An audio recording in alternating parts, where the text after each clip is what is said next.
Pada 20 April 2011, letupan membunuh 11 pekerja di pelantar minyak Deepwater Horizon dan membuka satu telaga yang menumpahkan 8,000 tong minyak mentah ke dalam teluk setiap hari. Kenderaan selam kawalan jauh, kubah keluli seberat 125 tan dan bola golf. Ini adalah operasi penyelamatan bernilai $1.6 bilion untuk membendung tumpahan minyak terburuk dalam sejarah. Deepwater Horizon ialah pelantar pengerudian luar pesisir muda alih yang diposisikan secara dinamik. Ia dimiliki oleh Transocean Oil dan disewa kepada BP. Tapak pengerudian yang dikenali sebagai Macondo atau MC252 terletak 42 batu tenggara Venice, Louisiana di kawasan Prospect Macondo. Pelantar itu mempunyai 126 orang kru di atasnya pada hari kejadian. Selepas menggerudi hingga kedalaman akhir 5,600 meter dan mengepam simen pada selongsong keluli, pelantar itu meletup dan terbakar. Ketika kru cuba mengawal semula aliran minyak dan gas, paip di kepala telaga itu melengkung. Sistem pemutus kecemasan gagal mengaktifkan alat pencegah letupan dan memutuskan riser marin. Saya telah membuat video mengenai kemalangan ini di saluran bencana saya yang akan saya pautkan di sini. Sejurus selepas kemalangan itu, BP mengaktifkan pelan tindak balas tumpahan minyaknya dan mula mengumpulkan sumber untuk menyelamatkan pelantar dan telaga tersebut. Untuk mendapatkan semula kawalan ke atas alat pencegah letupan, mereka menghantar ROV ke bawah untuk menyambung ke saluran hidrolik sistem pencegah letupan pada kedalaman 1,500 meter di bawah permukaan air. Alat pencegah itu digunakan untuk menutup telaga minyak dalam keadaan kecemasan. Ia mempunyai beberapa komponen yang boleh menutup di sekeliling paip gerudi untuk menutup hanya ruang anulus atau memotong paip gerudi untuk menutup telaga sepenuhnya. Sistem ini mempunyai 2 port kawalan elektronik yang kedua-duanya telah gagal semasa kemalangan dan 1 panel kawalan hidrolik yang membekalkan kuasa hidrolik kepada pelbagai komponen alat pencegah. Pelantar gerudi disambungkan kepada pencegah semburan liar menggunakan riser marine. Riser ialah paip luar. Di dalam riser terdapat paip gerudi sebenar. Pelantar mengepam lumpur gerudi ke bawah paip gerudi untuk melincirkan kepala gerudi semasa mereka sedang menggerudi. Lumpur dan batu akan naik semula ke atas melalui riser dalam ruang annular, iaitu ruang di antara paip gerudi dan riser. Riser disambungkan kepada susunan pencegah letupan yang setinggi 17 meter dan seberat kira-kira 400 tan. Susunan pencegah letupan ini pula disambungkan kepada kepala telaga. Oleh kerana kedua-dua port kawalan telah rosak, jurutera BP perlu meminta sistem tersebut dan mengaktifkan pencegah secara manual. ROV menghampiri panel kawalan hidrolik atau plat cucuk pencegah dan melaraskan satu penyambung hidrolik yang dipanggil hot step yang berfungsi seperti suntikan hidrolik. ROV menggunakan hot step untuk cuba menutup ram paip tengah dan menutup ruang annular di sekeliling paip gerudi. Jika mereka dapat menutup ruang ini, mereka mungkin boleh mengawal semula api yang sedang marak di pelantar dan mengepam simen ke dalam paip gerudi untuk menutup telaga tersebut. Tetapi, ROV tersambung ke saluran hidrolik ram ujian dan bukannya ram paip tengah. Ram ujian hanya ada untuk memastikan blowout preventer benar-benar boleh menahan tekanan. Ia tidak direka untuk menutup telaga. Telaga Macondo 252 terus mengalir, menyemarakkan kebakaran di pelantar yang sedang terbakar. Penawal pantai AS bimbang tentang 700,000 galen diesel yang berada di atas pelantar Deepwater Horizon dan kemungkinan minyak mentah dilepaskan yang dianggarkan sebanyak 8,000 tong atau 336,000 galen setiap hari. Lapisan nipis minyak terapung di permukaan air yang memanjang sejauh 2 batu dari pelantar itu. Keesokan harinya, ketika api di pelantar masih terus marak, satu lagi ROV dihantar untuk mengaktifkan blowout preventer menggunakan prosedur hot step bagi cuba menutup ram paip tengah. Jika itu tidak berjaya, mereka mempunyai beberapa langkah seterusnya yang lebih drastik untuk mengaktifkan shear ram di dalam blowout preventer bagi memotong paip gerudi dan menutup telaga sepenuhnya. Tetapi, itu adalah pilihan terakhir sekiranya prosedur hot step tidak berjaya. Semasa kemalangan itu, kru di Deepwater Horizon cuba mengaktifkan shear ram.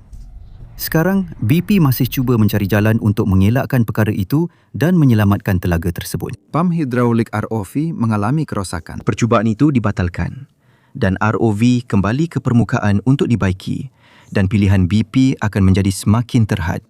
Pada 22 April, 2 hari selepas kemalangan itu, Deepwater Horizon tenggelam dan melepaskan 700,000 galen diesel ke dalam lautan. BP menghantar sebuah ROV untuk mencari dan menilai kerosakan pada bangkai pelantar tersebut. Mereka menemui pelantar itu terbalik kurang daripada suku batu di barat laut. Blowout preventer dengan marine riser tercabut dari pelantar dan terletak di sebelahnya. Minyak sedang bocor dari hujung pipe riser dan hujung pipe gerudi yang terkeluar dari riser itu. Sekarang, BP perlu mengaktifkan auto shear untuk memotong pipe gerudi dan menutup telaga itu. Mereka menghantar ROV untuk memotong wayar elektrik pada blowout preventer bagi mengaktifkan operasi Deadman, iaitu satu sistem keselamatan elektrik yang akan mengaktifkan auto shear ram sekiranya sistem kehilangan kuasa.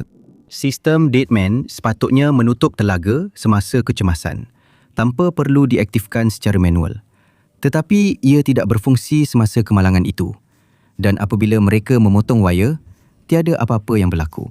Kedua-dua port kawalan elektronik itu mengalami kerosakan. Wayar pada satu port bersilang dan solenoid tidak diaktifkan. Manakala bateri 9 volt pada port yang satu lagi telah habis.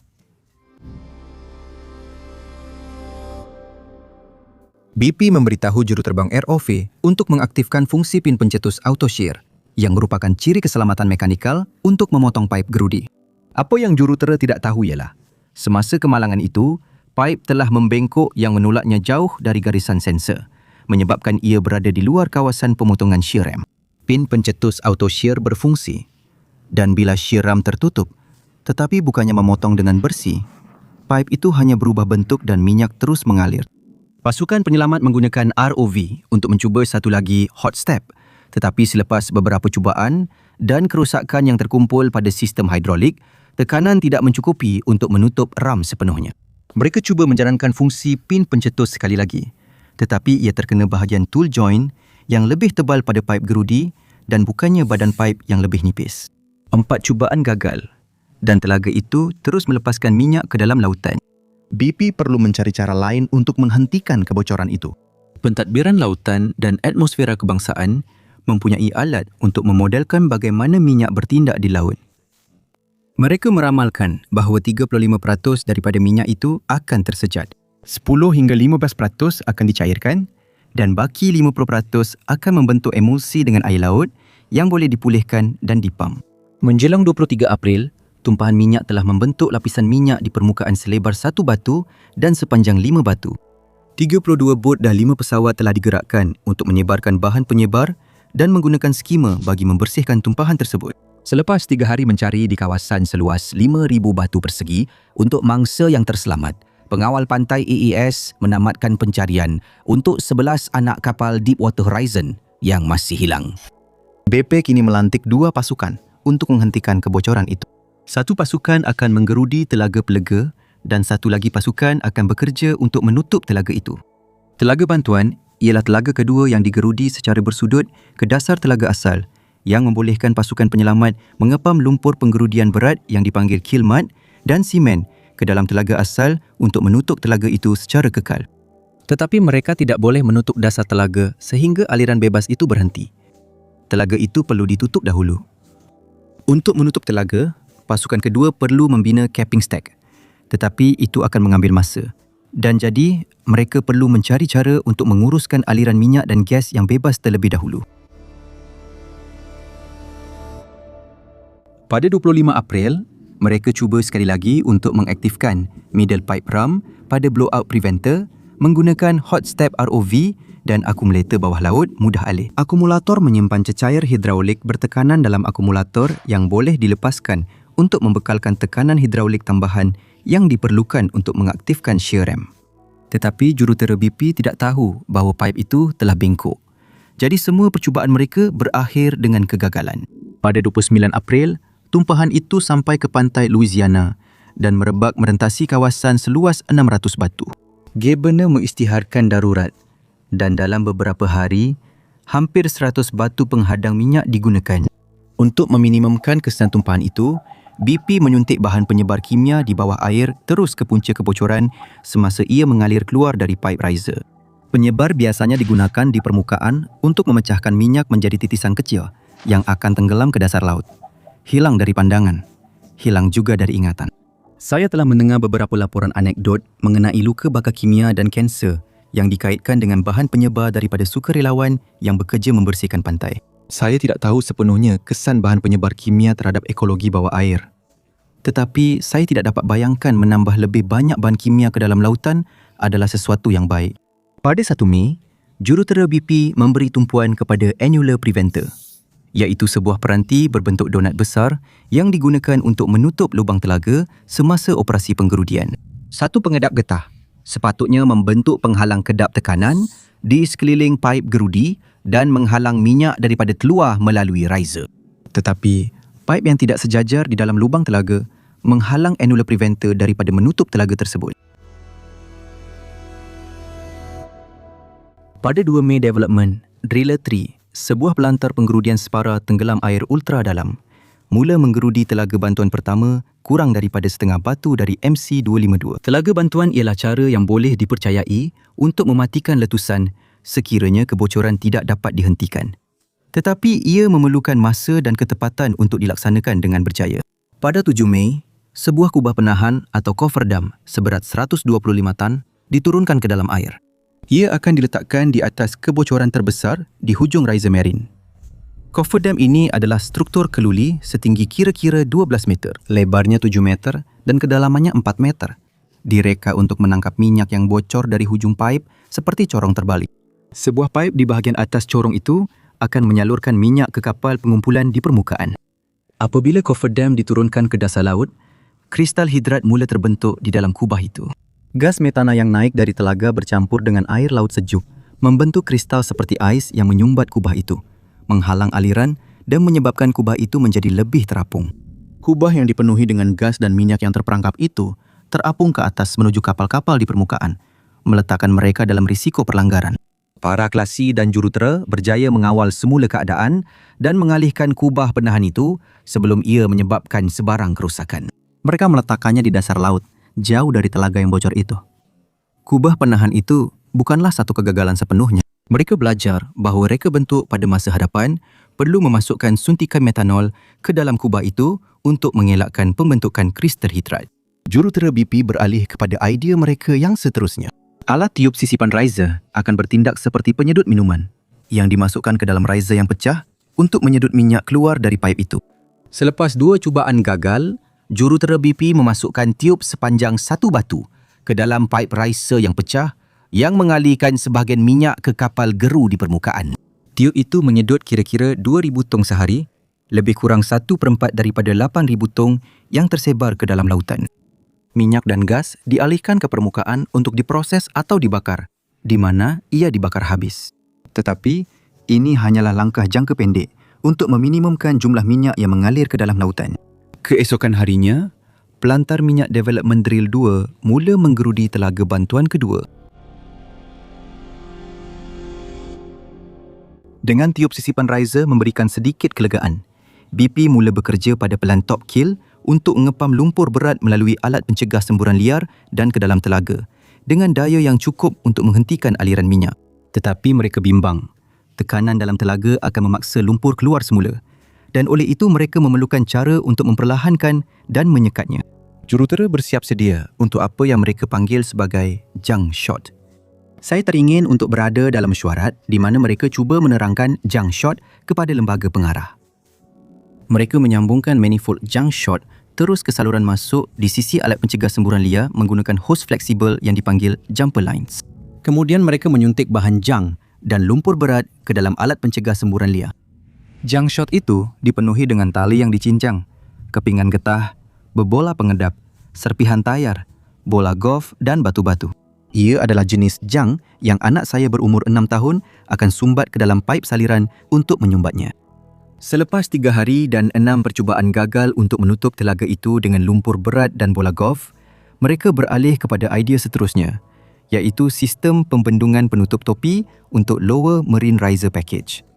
Pada minggu pertama bulan Jun, kira-kira 6 minggu selepas kemalangan itu, Operator BP menggunakan alat pemotong hidrolik seperti Jaws of Life untuk memotong sebahagian besar paip riser yang bengkok dan melekat pada alat pencegah semburan liar. Untuk mendapatkan potongan yang licin, mereka menggunakan pemotong wayar berlian untuk memotong baki paip yang hampir dengan alat pencegah semburan liar. Pemotong berlian itu tersekat dan mereka terpaksa menggunakan alat pemotong hidraulik untuk memotong di bawah pemotong berlian tersebut, yang akhirnya meninggalkan tepi yang bergerigi yang cuba mereka elakkan. Operator menyambungkan penutup penahan top hat versi 4 yang direka untuk menutup di sekeliling pencegah semburan yang meningkatkan kadar pemulihan dan minyak disalurkan ke kapal di permukaan. Metanol dipam ke dalam penutup itu untuk mengelakkan pembentukan hidrat ais yang boleh menyekat paip sepanjang satu batu yang naik dari penutup tersebut. Tetapi mereka tidak dapat menahan semua minyak yang mengalir itu. Sebahagian kecil masih terlepas dari bawah bibir dan melalui 4 lubang terbuka di atas peranti itu yang tidak tertutup seperti yang dirancang. kubah penahan itu mampu mengumpul 6,000 tong minyak sehari. Jumlah itu meningkat kepada 10,500 tong sehari selepas seminggu. Dan tangkapan harian kubah penahan itu mencecah kira-kira 15,000 tong minyak sehari. Jauh melebihi 8,000 tong sehari yang mereka sangka terlepas dari telaga itu. Kadar itu disemak naik kepada antara 35,000 hingga 60,000 tong sehari. Jurutera BP memutuskan untuk membalikkan aliran manifold, Junk shot. Sebaliknya, daripada menyuntik lumpur dan bola golf, mereka menggunakan sistem yang sama untuk mengeluarkan tambahan 10,000 tong sehari. Tetapi kapal penggerudian yang mengendalikan manifold junk shot itu tidak mempunyai kapasiti penyimpanan. Jadi mereka terpaksa membakar minyak dan gas tersebut. Sehingga ke tahap ini, pasukan telah melaksanakan langkah-langkah jangka pendek untuk menangkap minyak dan itu akan berubah tidak lama lagi. Pada 10 Julai, pengekstrakan minyak dihentikan dan kubah penahan top hat dikeluarkan untuk memberi laluan kepada capping stack 3 ram yang baharu. Penutup baharu ini ibarat pencegah semburan yang diletakkan di atas pencegah semburan asal. Ia mempunyai ram hidrolik yang berfungsi untuk menutup sekeliling telaga atau menyambungkan riser bagi membawa minyak ke permukaan. Sementara mereka menukar dari top hat ke capping stack ketiga, minyak mengalir ke teluk selama 48 jam. Tetapi pemasangan ini sepatutnya membolehkan operator mengawal semula keadaan. Pada 12 Julai, capping stack 3 ram seberat 40 tan yang baru dipasang dan dimeterai di atas pencegah semburan asal. Langkah seterusnya adalah untuk menguji integriti telaga tersebut. Hampir serta-merta, mereka menemui kebocoran. Ia mengambil masa 3 hari lagi untuk menggantikan bahagian yang bocor itu dan ujian dimulakan semula. Pada 15 Julai selepas hampir 3 bulan, BP melaporkan bahawa pemasangan penutup baru telah berjaya menghentikan aliran minyak buat kali pertama sejak kemalangan itu berlaku. Menutup telaga di permukaan memberikan sedikit kelegaan sementara. Tetapi penutup di permukaan itu merupakan satu titik kegagalan tunggal. BP perlu menutup telaga itu supaya dapat menahan tekanan dari takungan minyak. Pada akhir bulan Julai, BP mendapat kelulusan untuk operasi static kill. Static kill akan menolak minyak dan gas kembali ke dalam takungan dan mengimbangi tekanan telaga itu. Pada 3 Ogos, kapal gerudi Q4000 mula mengepam lumpur penggerudian melalui manifold choke dan kill, melalui pencegah semburan, Deepwater Horizon dan masuk ke dalam telaga MC252. Sejurus selepas tengah malam, pasukan itu mencapai keadaan statik di mana berat lumpur penggerudian menahan tekanan telaga tersebut. Jurutera kemudian mengepam simen ke dalam telaga dan selepas ia mengeras, mereka menjalankan ujian tekanan. Dalam beberapa minggu berikutnya, mereka secara beransur-ansur melepaskan tekanan dari permukaan dan pada 21 Ogos, BP mengesahkan bahawa palam simen telah menutup telaga MC252. Tetapi masih ada satu lagi tempat yang perlu mereka tutup. Pada awal September, jurutera mengeluarkan susunan pencegah semburan Deepwater Horizon dan menghantarnya ke Louisiana untuk siasatan. Mereka memasang pencegah semburan yang baharu di lokasi tersebut. Pada pertengahan September, Telaga Bantuan Development Driller 3 bersilang dengan telaga MC252 di atas takungan minyak. Dan keesokan harinya, mereka mengepam simen ke dasar telaga tersebut.